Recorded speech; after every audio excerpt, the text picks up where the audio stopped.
echo chambers. So you'll be the last question, but I just want to weigh in on that for 1 second. So there's another word for master narratives. It's called history.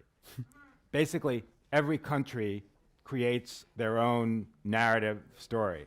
And you know, my old job at the State Department was what people used to joke as the chief propagandist job. We haven't talked about propaganda. Propaganda, I'm not against propaganda. Every country does it, and they have to do it to their own population. And I don't necessarily think it's that awful. And this idea of a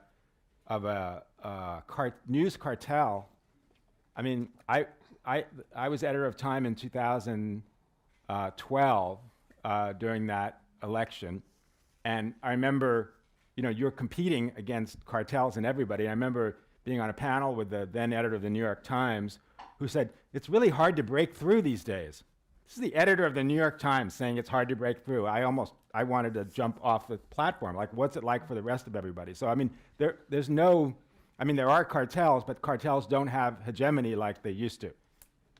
The gentleman right there, last question. I don't think you want to address an issue in terms of understanding what happened in the world. Because what is happening in America is what the United States flipped on the global south and in the third world, which we live with for many, many years in terms of a master narrative that was and still is propaganda. You know what? I hate last questions. Don't you? I usually just want to end something before the last question. But at any rate, I want to thank this fantastic panel here today.